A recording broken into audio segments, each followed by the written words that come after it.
네, 여러분 다시 돌아왔습니다. 개그하는 경제 앵커 개커 명민준입니다. 이번 주 거는 은행에 대해서 얘기를 해봐야 될 것 같아요. 뭐 요즘에 막 헬스를 시작하는 사람은 헬리니, 등리니, 요거는 뭔가 제가 처음 들어보는 건데 등산 다니시는 분들은 등리니 뭐 이렇게 얘기를 나눈다고 하는데, 저희는 경제 잘 모르시는 이제 경리니 분들이 있으니까 차근차근 하나하나 좀 알려드리도록 하겠습니다.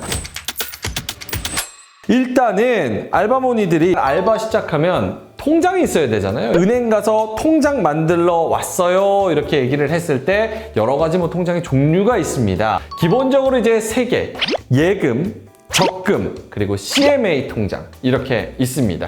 각 통장은 이름은 조금 생소하고 어려울 수 있어도 어떤 역할을 하는지, 그리고 언제 요걸 만들어야 하는지 좀 전해드리도록 하겠습니다. 자, 예금. 일단은 입출금 통장을 만들 때 은행 가서 계좌를 만들어서 체크카드가 나오면 가장 기본적으로 요 예금 통장을 만들어 줍니다. 이거 기본 중에 기본이에요. 그리고 뭐 사실 이전에는 통장마다, 체크카드마다 조금 다른 그런 특이점들이 있었어요. 여러 가지 캐릭터들이 있었는데 그런 특징들이 이제는 거의 보편화되면서 사라진 그런 상황입니다. 그래서 한마디로 정리를 하면 예금, 기본 중에 기본, 아주 베이직한 수시로 입출금이 가능한 통장으로 보면 되겠습니다.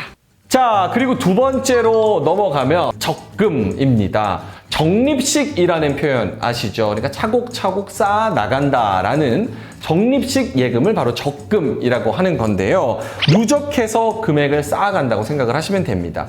그러니까 예를 들면은 매달 얼마씩 넣겠다 이렇게 생각을 하면 돼요. 5만 원, 10만 원, 50만 원, 그리고 많이 넣는 분들은 진짜 500만 원까지도 뭐 적금을 꾸준히 붓는 분들을 많이 봤습니다. 내가 매달 특정 금액을 넣고 1년 때 딱 만기가 됐을 때 요 모은 돈을 저한테 이자와 함께 주는 겁니다.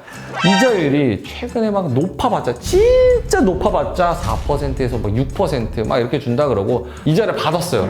여기서 또 세금을 내야 돼. 이자에 대한 이자 세금이 또 있어.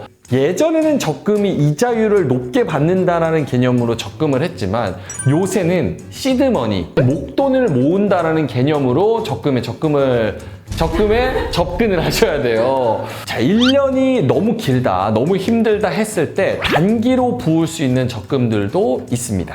카카오뱅크의 자유적금, 이게 좀 대표적인데 최소 6개월 이상, 1,000원 이상부터 월 300만 원 이하, 납입 주기도 매일 뭐 할 수도 있고 매주, 매월 원하는 기간으로 지정이 가능합니다. 부가 서비스로 26주 적금도 있어요. 26주면 딱 반년이네요.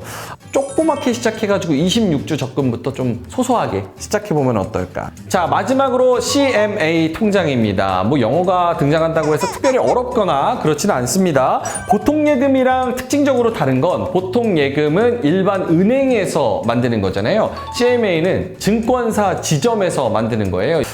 이거는 기본적인 거를 이제 다 떼고 본격적인 재테크 이야기를 딥하게 나눌 시간이 있거든요. 그때 좀 더 자세하게 나눠보도록 하겠습니다.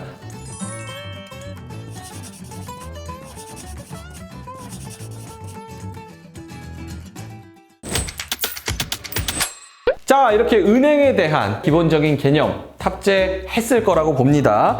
내 소중한 돈, 알바비 모아서 어디다 파킹 시켜놔야 안전하고 조금 더 이자율이 붙을 수 있을지 그 부분 좀 개념이 섰을 거라고 봅니다.